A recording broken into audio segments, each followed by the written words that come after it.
Hello guys, we are back with our next lecture. In this lecture, let us go through PHP forms.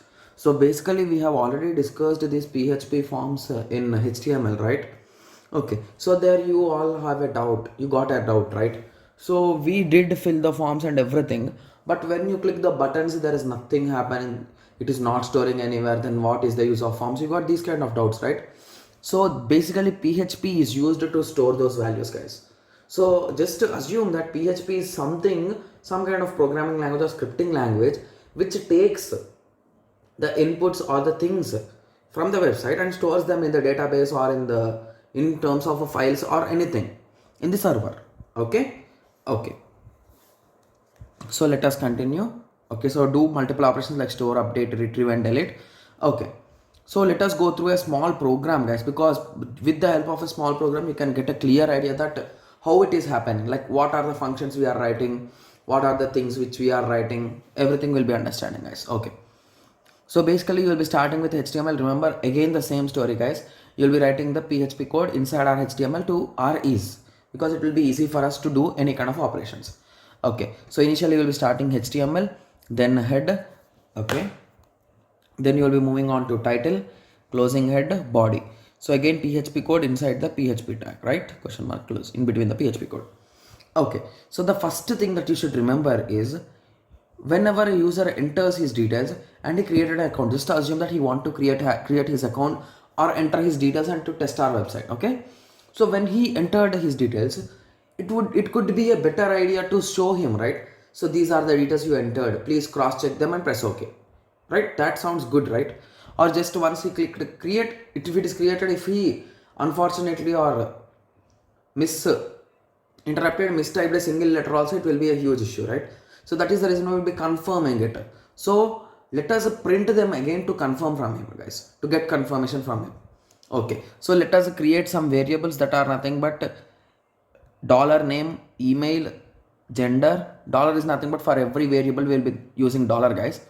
Name, email, gender, comment and website is equals to empty. This is nothing but empty string. So remember that we can assign multiple variables a single value in a single step, guys, in PHP. Okay, so here our method starts, guys. So if a server request method, if server is ready to request method, and if the request method is nothing but post, then we'll be entering into the if condition. So basically these are the few statements which will be executed when the server is ready to get the data. Okay, so basically test input is a function, guys. We'll be discussing about that, don't worry. So first name is equals to test input, post data name. So here you are doing the post operation, so you will be writing in this way. Okay, so inside that you'll be writing. So basically that also belongs to the syntax of this test function, guys. Okay, so you're trying to post the data, so that data is nothing but the name. So this name, email ID, website, comment and gender. So these are all things you will be defining in your, or you will be giving the names in your HTML code, like where you are creating your HTML components. Okay, where we are giving our HTML components, there we'll be using it, guys. Okay, okay, so there you will be giving a name equal to, if you recall, we wrote name equal to name, name equal to email ID, name equal to website, like that in our forms lecture also, right?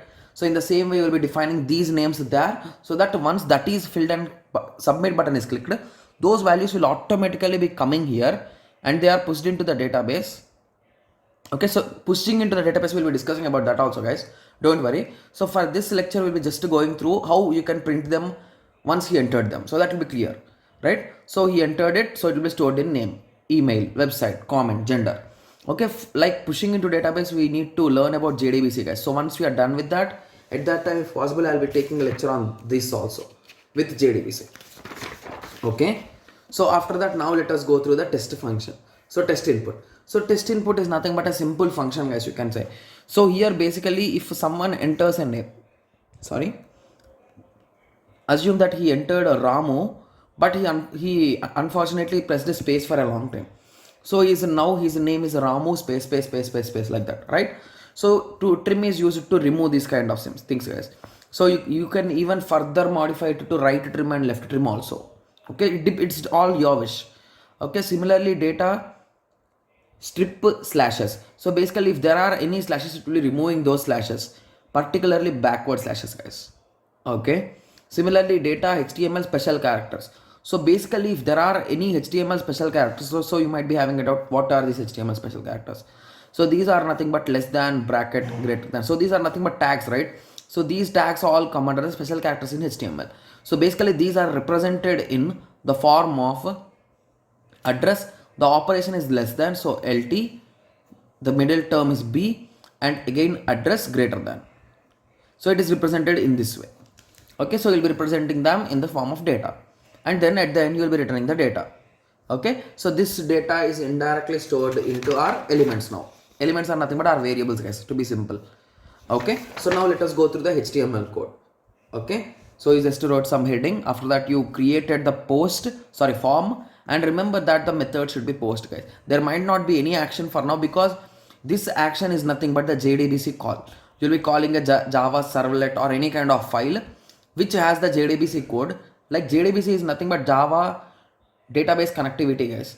JDBC, Java database connectivity. Okay, so using this JDBC you will be connecting it to that database, so that whatever you enter inside it using this post command and this action, so that this particular file will be called with these kind of inputs. So these are the inputs: name, email ID, website. So these are passed, and they will be there. You will be writing an SQL code so that it will be sending the data.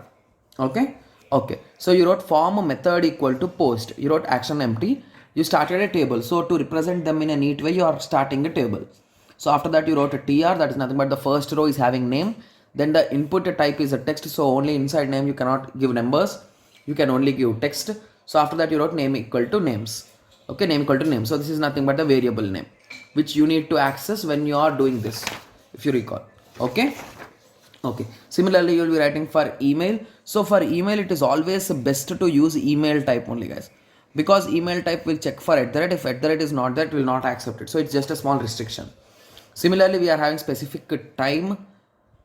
Okay, that is nothing but website. And similarly the class details, so you are just giving some kind of message, right? So here we wrote comment. Similarly for gender you are using some radio buttons. Okay, so that is the simple thing. After that you are just writing a submit button.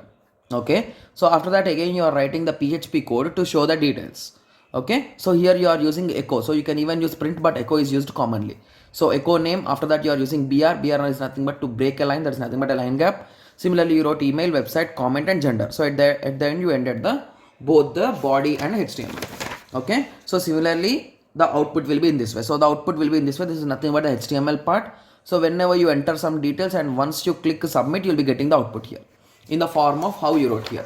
That is nothing but name with name, email ID with email ID, website with website, comment with comment, and at the end you will be getting gender. So I hope everyone got some basic idea. So in the next lecture we'll be going on through PHP cookies. Thank you. Thanks for watching.